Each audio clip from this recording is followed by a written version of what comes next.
시간 범람하는 요단강을 건너 가나안 땅에 들어와 보니 또 다른 거대한 여리고가 그들 앞에 맞닥뜨려 서 있는 이스라엘을 보게 됩니다. 마치 산 넘어 산이라고 하는 표현처럼 인생의 끊임없는 문제 앞에 맞닥뜨려진 현대인들의 모습을 보는 듯합니다. 오늘 본문 1절을 우리 함께 읽어보실까요? 1절 말씀입니다. 함께요. 시작. 이스라엘 자손들로 말미암아 여리고는 굳게 닫혔고 출입하는 자가 없더라. 아멘. 그 당시 여리고는 거의 8,000년에서 10,000년 가까이 되는 가장 오래된 성읍인데요. 여리고의 성 높이가 8m 정도 되고요. 약 8m, 성벽의 두께가 약 6.8m입니다. 성벽의 두께가 이 정도 되니 4마리 많은 쌍두마차가 쌍으로 지나다닐 수 있을 정도로 엄청난 두께인 거죠. 성읍이 한 겹만 되어 있어도 이 정도면 뚫기가 어려울 텐데 바깥쪽에 있는 외성과 또 거리를 두어서 또 내성으로 두 겹으로 나눠져 있습니다. 그러니까 웬만한 공격에도 이 성을 뚫기는 상당히 어려운 천혜의 난공불락의 요새인 거죠. 요즘으로 말하면 무슨 최첨단 무장한 요새다, 뭐 그렇게 생각하면 될 거예요. 높은 막루에서는 먼 거리까지 시야가 확보되기 때문에 사전에 적들의 동태를 살필 수 있는 성이었습니다. 반면에 이스라엘은 광야에서 태어나 먹고 자랐습니다. 늘 보이는 것은 돌과 모래 그리고 하늘밖에 보지 못했죠. 그들은 난생 처음 여리고라고 하는 성을 보게 되었습니다. 물론 과거에 12정탐꾼이 그런 얘기를 했죠. 성읍은 크고 성곽은 하늘에 닿았다. 성곽이 얼마나 높았으면 성곽이 하늘에 닿았다. 과장법입니다. 그만큼 높았다는 거예요. 그러니까 지금 광야에서 태어나서 난생 처음 여리고를 접한 그들은 아연실색했을 겁니다. 이게 도대체 뭔가? 난생 처음 보는 거대한 여리고성 앞에 그들은 말을 하지는 않았지만 마음이 낙담되었을 것입니다. 과거 평지에서는 싸운 경험이 있지만 공성전 이 성을 향대로 싸우는 것은 그들의 경험에 전무한 상태였거든요. 우리가 인생을 살 때 예기치 못하는 또 우리 인생 가운데서도 여리고라고 하는 문제를 만날 때가 있습니다. 엊그저께 요단강을 건넜는데 하나님은 또다시 여리고를 만나게 하십니다. 엊그저께 내 인생에 큰 어려움을 지난 것 같은데 오늘 또다시 내 인생의 문제를 만납니다. 하나님이 나를 사랑하신다면 이러면 안 되는 것 아닙니까? 하나님이 사랑하시는 자녀라면 평탄하고 형통한 길만 있어야 될 텐데 하나님이 이스라엘을 택했다면 하나님이 이스라엘 백성들을 사랑한다면 평안하게 아무 어려움 없이 가나안 땅 들어가면 얼마나 좋겠습니까? 하나님은 가나안 땅을 들어가시는데 그냥 들어가게 하시지 않고 여리고라고 하는 또 다른 문제를 만나게 하십니다. 그래서 또한 지금 이스라엘을 마주하고 있는 여리고 또한 비상경계령이 내려져 있습니다. 그들이 범람하는 요단강을 건너왔다는 소식에 그들도 마음이 낙담한 상태였거든요. 그래서 그렇게 있는 여리고를 향해서 하나님께서는 여리고라고 하는 거대한 문제 앞에 하나님 제일 먼저 뭘 말씀하실까요? 하나님께서는 여리고라고 하는 문제 앞에 있는 이스라엘 백성들에게 여리고를 무너뜨려 주신 게 아니에요. 잘 기억하셔야 됩니다. 우리 인생에 여리고라고 하는 문제를 딱 맞닥뜨리면 하나님은 제일 먼저 말씀해 주세요. 뭐 하신다고요? 말씀하시는 하나님, 약속해 주시는 하나님. 우리 한번 2절 읽어볼까요? 우리 큰 목소리로 한번 읽어봅니다. 시작. 여호와께서 여호수아에게 이르시되 보라 내가 여리고와 그 왕과 용사들을 내 손에 넘겨주었으니. 하나님이 무기 준 게 아니에요. 잘 기억하셔야 됩니다. 지원군을 보낸 게 아니에요. 그리고 하나님이 여리고를 공략할 수 있는 비법 전략을 말씀해 준 게 아니에요. 여리고의 약점을 얘기해 주신 게 아니라는 거예요. 현실적으로 전혀 도움이 되지 않아요. 그렇지 않습니까? 이 말이 무슨 도움이 됩니까? 그러나 꼭 기억하셔야 됩니다. 인생의 여리고라고 하는 문제를 만나면 가장 먼저 하나님은 말씀해 주세요. 말씀하신 하나님, 승리를 약속해 주셨어요. 우리 생각에는 지난번 홍해를 갈라주셨던 것처럼 여호수아야 너 손들어 기도해라. 그래서 단숨에 그냥 여리고 확 무너뜨리면 얼마나 좋아요. 그러면 그냥 편안하게 들어가지 않겠습니까? 여러분 생각해 보세요. 우리가 우리 인생의 문제를 만나잖아요. 여리고라고 하는 문제를 만나잖아요. 그러면 하나님께 간절히 기도하지 않습니까? 도와달라고. 그러면 마치 홍해를 갈라주시듯이 내 인생의 여리고를 싹 사라지게 해주시면, 무너뜨려 주시면 얼마나 좋을까요? 그럼 간증할 수 있고 하나님 살아계셨다 얘기하고 되고, 그럼 기도하라 말하지 않아도 성전은 메어 터져요. 왜냐하면 기도하러 오는 사람이 줄을 설 거예요. 왜냐하면 기도해서 당장 응답되면 기도하지 않을 사람이 없고 전도와 선교할 필요가 없어요. 자기들이 알아서 걸어올 거예요. 여기 와서 기도하면 다 된다는 것을 알기 때문에. 근데 꼭 기억하셔야 됩니다. 하나님께 여리고라고 하는 문제를 향해 기도하면 문제가 싹 사라지게 해주시는 게 아니더라고요. 당장 내 앞에 있는 어려움이 해결되어지고 하나님이 이스라엘 백성들에 있는 모든 걸림돌, 작은 죄악돌까지 없애주는 게 아니라 먼저 말씀해 주세요. 승리를 약속해 주세요. 문제 해결보다 하나님은 먼저 말씀하시는 하나님을 발견하게 됩니다. 이스라엘이 만난 여리고 앞에 하나님은 여리고를 무너뜨린 게 아니라 여호수아라고 하는 지도자를 통해 그 공동체에 말씀해 주시는 하나님을 보게 됩니다. 어떤 말씀을 주셨습니까? 승리를 약속해 주셨어요. 얘들아, 걱정하지 마. 내가 여리고를 이미 너한테 넘겨주었어. 전쟁도 하지 않았는데 이미 이겼다라고, 이미 주었다라고 말씀하고 계시는 거예요. 오늘 예배 드리시는 저와 여러분, 하나님께 나와 기도하고 내 인생의 여리고를 향해 간절히 구해 보셨습니까? 그러면 하나님은 말씀해 주세요. 말씀을 통해 내 마음에 하나님께서는 세미한 음성을 주시고, 먼저 말씀을 통해 내 삶 가운데 하나님께서는 위로와 소망과 능력의 말씀을 주시는 거예요. 먼저 내 마음을 강하고 담대하게 해주시고, 먼저 내 마음에 하나님께서 주시는 음성을 붙들 수 있기를 주의 이름으로 축원합니다. 그래서 우리의 삶 가운데 너무너무 중요한 게 뭘까요? 말씀이에요. 성경이 계시의 말씀이거든요. 예배 드릴 때 강단에서 선포되어지는 것이 하나님 말씀이거든요. 그 말씀을 붙들어야 돼요. 말씀을 통해 하나님께서는 먼저 나에게 약속해 주시는 거예요. 말씀을 통해서 내 삶 가운데 먼저 하나님께서 어떻게 하실지에 대해서 이야기해 주시거든요. 그래서 하나님께서는 이미 전쟁은 이긴 전쟁이다. 이미 전쟁은 승리한 전쟁이다. 이미 이 여리고 내가 너에게 주었어 라고 말씀해 주세요. 그러면서 주님이 무슨 명령하실까요? 우리 3절 한번 읽어볼까요? 우리 3절입니다. 너희 모든 군사는 그 성을 둘러 성 주위를 매일 한 번씩 돌되 엿새 동안을 그리하라. 아멘. 이해가 되시나요? 성 돌면 어떻게 되는데요? 납득이 잘 되지 않아요. 땅굴을 파라, 특수부대를 조직해라, 그래야지 성을 돌래요. 매일 한 번씩 성 돌고 마지막 7째 날 7번 돌고 제사장이 양각낙팔 불면 크게 소리 지르면 무너진대요. 아니, 성을 돌 때 생각해 보세요. 망치로 성을 두드리든지 성을 향해 무슨 공격을 해야지 도는 게 무슨 의미가 있어요? 성 돈다고 성에 균열이 생깁니까? 금이 가서 성이 무너집니까? 아니에요. 성 도는 거랑 성전이 이 여리고를 점령하는 거랑은 전혀 관계가 없어요.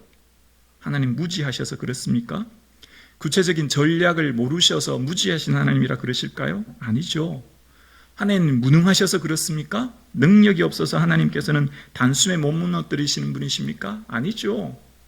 그렇다면 하나님께서 여리고를 점령하는 것은 사람의 도움 없이는 못하시기 때문입니까? 사람이 꼭 도와줘야만, 사람들이 뭘 해야만 하나님께서 역사하십니까? 아니죠. 하나님 말씀으로 천지를 창조하셨는데. 그런데 그럼 왜 하나님께서는 굳이 전혀 전쟁에 승리될 수 있는 방법, 구체적인 방법도 아닌, 이스라엘이 전혀 이해되지도 않고 납득되지도 않는 그런 말씀을 하실까요? 여러분, 왜 그렇다고 생각하세요? 여러분, 하나님 왜 여리고 돌라고 하셨을까요? 전쟁에 이기는 거랑 전혀 관계가 없는데.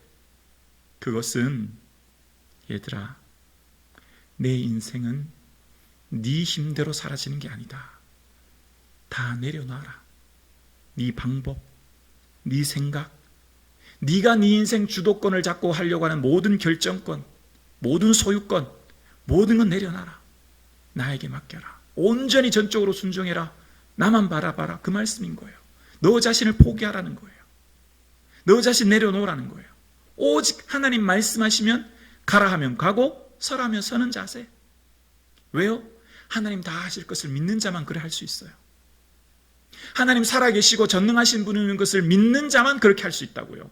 아니면 불안해서 이렇게 성 못 돌아요. 여러분 도울 수 있겠습니까? 성에서 언제 화살을 쏠지, 언제 창을 던질지 모르는데.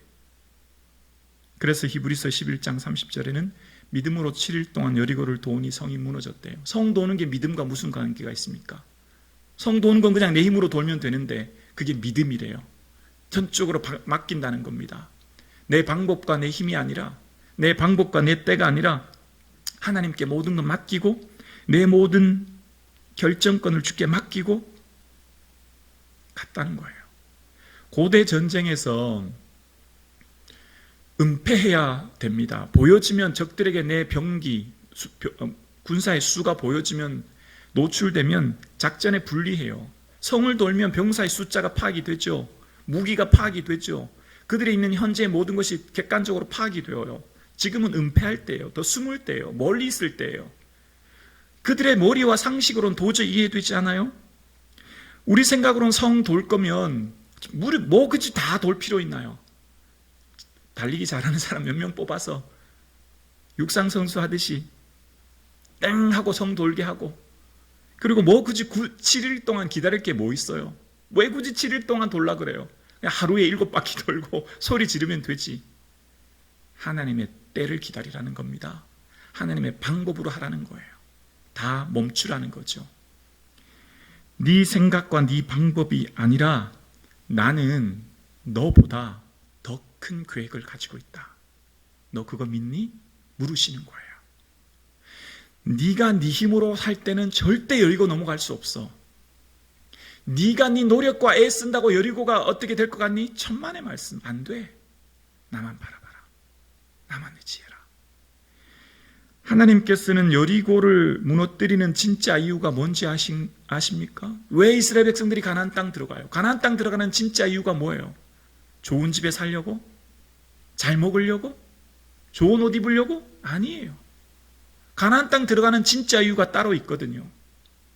가나안 땅 들어가는 이유는 하나님께서 아브라함과 약속하신 대로 아브라함은 강대한 나라가 되고 천하 만민이 그로 말미암아 복을 얻을 것이라 말씀처럼 그 가나안 땅에 들어간 이스라엘 백성들을 통하여 하나님이 온 민족의 복의 통로가 되고 은혜의 통로가 되게 하시는 하나님의 계획이 있거든요.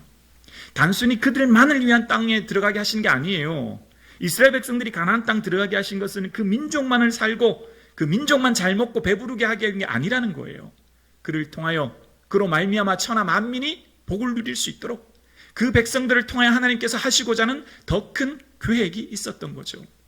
그러니까 가나안 땅에 들어가게 하시는 것은 하나님의 나라를 만들게 하기 위한 거예요. 창세기 18장 18절에 아브라함은 강대한 나라가 된다라고 이야기합니다. 여러분, 한 개인이 나라가 될 수 있습니까? 아니에요. 예를 들어서 여러분 여기 앉아 계신 우리 성도님들 향해서 여러분은 한 나라가 될 것입니다. 이렇게 하면 이해가 잘 안 되죠. 왜냐하면 한 명문 가정이 되어야 됩니다. 해야 이해가 되죠. 여러분은 앞으로 여러분의 자손과 후손들을 통하여 하나님이 명문 가정을 이루어 주실 것입니다. 할 때 아멘 할 수 있죠.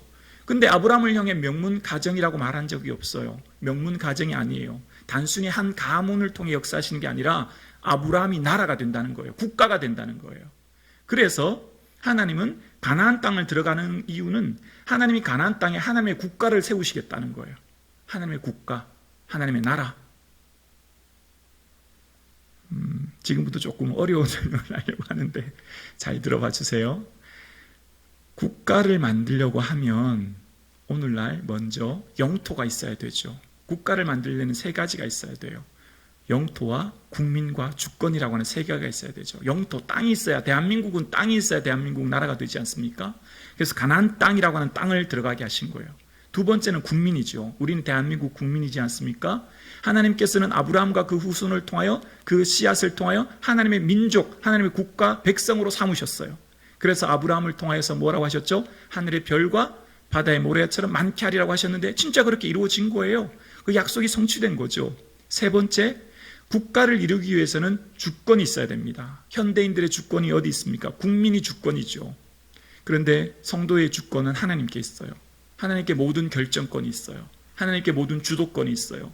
하나님께서 모든 것을 인도하시고 이끄신다고 하는 것을 믿고 바라는 내 모든 결정권을 내어드려야 돼요. 내 모든 삶의 소유권을 내어드려야 돼요. 내가 능력이 있어서 여기까지 왔다. 내가 실력이 있어서 여기까지 살았다. 그러는 순간 나는 더 이상 나눔의 삶을 살지 못해요. 다 내 거거든요. 나만 잘 먹고 잘 살면 돼요. 그런데 내 모든 것이 소유권이 하나님께 있다고 고백하는 순간 하나님께 받은 것 하나님께 돌려드릴 뿐인 거예요. 그래서 뭐가 돼요? 나는 통로가 되는 거예요. 근데 놀라운 일이 생겨요. 통로가 되면 더 큰 복을 받아요. 꼭 기억하셔야 됩니다. 나만을 위해 살면 나는 그것밖에 되지 않아요. 내 그릇이 거기서 멈춰요. 그것으로 내 인생이 끝나요. 그런데 꼭 기억하셔야 됩니다. 아브라함은 천하 만민이 그를 통해 복을 받게 하신대요. 이스라엘 백성들은 이스라엘 백성들로 통하여 온 백성에게 하나님의 은혜를, 복을, 이방의 구원의 빛을 비추기 위한 하나님의 제사장 나라가 되기 위해 택하셨다는 거예요. 그래서 이스라엘 백성들은 자신들만을 위해 택한 게 아니라 온 열방의 제사장 나라가 되게 하신다고 출애굽기 19장에 말씀하셨어요. 이사야서 49장에는 내가 이방의 빛을 삼아 너를 구원을 땅끝까지 베풀리라 말씀하신 거예요. 그러니까 그들로 통해 하나님께서 하시고자 하는 더 큰 뭐가 있죠? 계획이 있는 거예요. 더 큰 하나님의 꿈이 있는 거죠. 더 큰 비전이 있는 거예요. 오늘 저와 여러분의 삶은 나만을 위한 삶이 아니에요. 우리 가정, 우리 자녀들은 내 자신이 잘 먹고 잘 살기 위한 삶이 아니라는 거예요. 저와 여러분의 삶에 하나님의 계획이 있어요. 비전이 있어요. 꿈이 있어요. 그 꿈은 내가 생각하는 조그만한 게 아니에요. 내가 생각하는 이런 계획이 아니라 내가 상상하지도 못하는 계획이 내 삶과 우리 자녀와 교회를 통해 있게 되는 줄로 믿습니다. 이것을 믿을 때 뭐 할 수 있죠? 순종하게 되는 거예요. 이것을 믿을 때 전적으로 맡기게 되는 거예요. 이것을 믿을 때 내 삶의 모든 것, 소유권, 결정권을 내어드릴 수 있는 거예요. 만약 내 자신이 모든 주도권을 쥐면, 소유권과 결정권과 주도권을 내가 쥐면 나는 내 인생 거기서 멈춰요. 그것밖에 살지 못해요. 그러나 하나님, 내 모든 것 주께 맡깁니다. 전적으로 믿고 신뢰하고 나아가면 이제부터는 그 인생 하나님이 붙드세요. 그 자녀, 그 기업, 그 인생을 하나님이 주도하시는 인생이 되어요. 내 힘으로 사는 인생은 쉬울까요? 하나님 주도하는 인생이 쉬울까요? 하나님 주도하는 인생이 쉬워요. 내가 계획하는 계획이 클까요? 하나님 계획하는 계획이 클까요? 하나님 계획하는 계획이 훨씬 커요. 내가 하는 힘이 셀까요? 하나님이 하시는 힘이 셀까요? 하나님이 하시는 힘이 세죠. 여러분 잘 기억하셔야 됩니다. 내가 뭘 하려고 하는 순간 나는 그것밖에 되지 않아요. 그래서 얘들아, 네 방법이 아니라 내 방법으로 해라. 마치 오늘 본문을 묵상하면 남자 성도님들 군대 갔다 와서 아실 거예요. 훈련소 가면 제식훈련 하지 않습니까? 제식훈련. 앞으로 가면 앞으로 가. 좌양자 하면 좌양자. 군대에서 제식훈련 하는 이유는 딱 한 가지예요. 상사의 명령에 절대 복종하는 거. 군인은요 상명하복이에요. 복종만 잘하면 돼요. 공격 앞으로 하면 공격하면 되고 후퇴하면 후퇴만 하는 게 군인의 의무고 해야 될 일인 거죠. 마치 오늘 본문은 하나님이 순종을 훈련시키는 것 같아요. 군인에게 왜 훈련을 시키죠? 특수훈련을 시키고 더 강도 높은 훈련을 왜 시키죠? 임무를 주어주려고, 임무를 맡기려고. 하나님께서 오늘은 마치 이스라엘 백성들에게 제식훈련하는 것 같아요. 성도 오는 게 그들에게 전쟁에 아무 유익이 없거든요. 성도 오는 거랑 전쟁 승리하는 거랑 아무 이유가 없거든요. 상관이 없어요. 이해도 되지 않아요. 저는 성도 오는 걸 묵상하면서 여러분, 성을 돌면 성에 무슨 균열이 생기거나 성을 돌면 무슨 성이 지진이 일어나거나 뭔 일이 일어나는 게 아닌데 하나님 도를 하시잖아요. 저는 성을 돌라고 하는 말씀을 묵상하면서 이런 생각이 드는 거예요. 기도도 이런 거 아닐까? 기도 말입니다. 여러분, 기도하면 당장 현실적으로 뭔가 돈이 생깁니까? 여러분 생각해 보세요. 기도하는 시간에 돈을 벌면, 성전에서 기도하는 시간에 돈을 벌면 돈을 많이 벌 수 있어요. 성전에서 기도하는 시간에 운동을 하면 내 몸이 튼튼해져요. 성전 안에서 기도하는 시간에 친구 만나면 마음이 후련해져요. 그렇지 않나요? 기도하는 시간은 내가 하나님 앞에 이곳에서 내 삶을 멈추는 거예요. 하나님만 의지하는 거예요. 하나님, 저요, 내 힘으로 할 수 없어서 이곳에 나왔어요. 도와주세요. 모든 결정권은, 소유권을, 모든 주도권을 주께 맡깁니다. 도와주세요. 내 앞에 있는 여리고를 만났습니다. 어떻게 해야 될까요? 묻는 시간인 거죠. 하나님께 다 맡기는 시간이에요. 마치 여리고를 도는 것이랑 기도하는 것이랑 비슷한 것 같아요. 기도한다고 돈이 생기는 것도, 기도한다고 몸이 튼튼해지는 것도, 기도한다고 당장 뭐가 일어나는 것도 아니지만, 그러나 중요한 것은 기도는 전적으로 주님께 맡기는 시간이고, 전적으로 주를 의지하는 시간이고, 주의 역사를 바라보는 시간이에요. 그래서 하나님께서는 이스라엘 백성들의 성을 돌라 하시고요, 성을 돌 때 네 방법이 아니지만 내 방법대로 일단 해라 말씀하셨죠. 두 번째는 하나님의 때를 기다리래요. 그냥 처음에 하루에 그냥 7바퀴 돌면 될 걸 뭐 굳이 구차게 7일 동안 돌라 하시나. 그리고 소리 지르라고 할 때도요, 평상시에는 침묵해야 돼요. 소리도 10절에 보니까 외치라고 하는 그날에 외쳐야 된대요. 하나님의 때가 있다는 거예요. 하루 한 바퀴 돌 때가 있고 7바퀴 돌 때가 있고 침묵할 때가 있고 말할 때가 있고 내 때가 있다는 거예요. 하나님의 계획 안에 있는 그 때를 바라보라는 거예요. 하나님의 방법과 때로 기대하고 살라는 것이죠. 그러면 너의 삶에 이 약속의 말씀만 붙들어라. 이 약속의 말씀만 의지해라. 그리고 그 말씀을 믿고 순종하고 나아가면 너는 기적을 경험할 것이다. 그렇게 말씀하고 계세요. 아멘이십니까? 아멘입니다. 아멘입니다. 아멘이요. 얼마나 은혜 드린지 몰라요. 그래서 2절에 보라 내가 여리고와 왕과 용사들을 내 손에 넘겨 주었으니 라고 이미 주셨다고 말씀하셨어요. 그러니까 16절에 우리 함께 볼까요? 성경 말씀 볼게요. 성경의 여리고 성을 향해 여호수아가 똑같이 고백해요. 16절 시작. 7번째 제사장들이 나팔을 불 때에 여호수아가 백성에게 이르되 외치라 여호와께서 너희에게 이 성을 주셨느니라. 아멘. 이 성 너희에게 주셨다. 외쳐라. 선포해라. 이미 우리가 이겼다. 뭐예요? 약속 붙들고 약속 믿고 약속에 순종하여 그대로 선포하는 것이죠. 그랬더니 어떻게 되냐? 20절입니다. 이에 백성은 외치고 제사장은 나팔을 불매 백성이 나팔 소리를 들 때 크게 소리질러 외치니 성벽이 무너져 내린지라. 아멘. 약속 붙들고 믿고 순종하고 나아갔더니 거대한 여리고성, 그들이 할 수 없는 큰 문제 앞에 여리고가 무너진 것을 그들은 경험했습니다. 내 인생의 질병의 여리고와 경제적인 여리고와 염려 여리고와 삶의 여리고를 만난 저와 여러분의 인생 가운데 그 여리고는 내 힘으로 할 수 없고 내 능력으로 할 수 없습니다.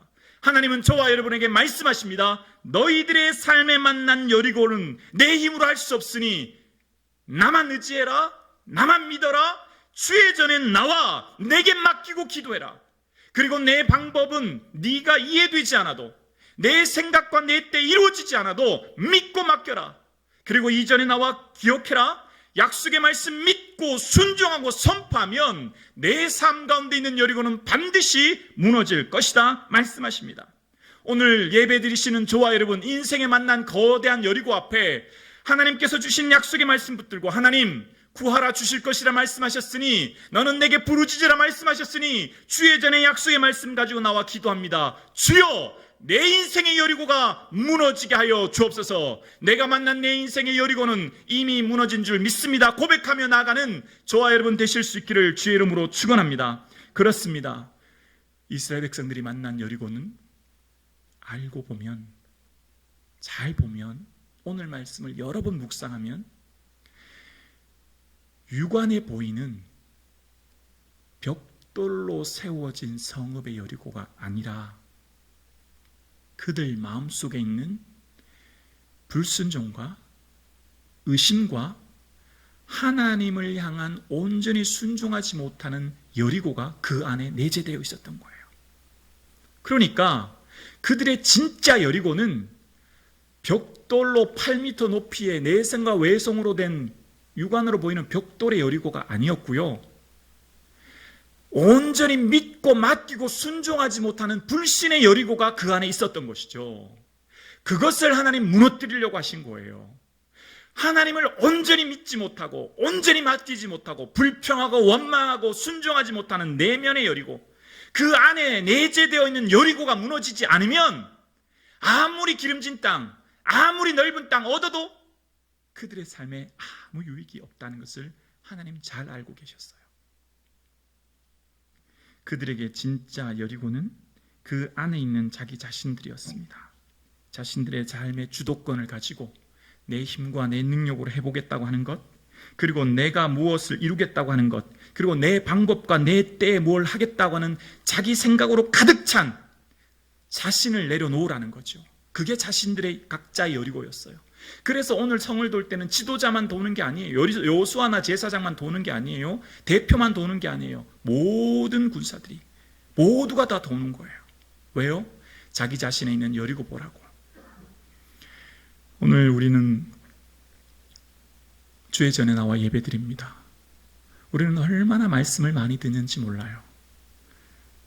여러분, 휴대폰만 열면 유튜브에 말씀의 홍수를 살고 있어요. TV에도 기독교 방송에 설교가 얼마나 많나요? 오늘 성북중앙교회 와서 설교를 또 들어요. 듣는 게 중요할까요? 홍수에 마실 물 없죠. 듣는 게 중요한 게 아니에요. 여러분의 삶이 결단하고 순종하고 한 발자국 나아가지 않으면 듣는 게 의미가 없어요.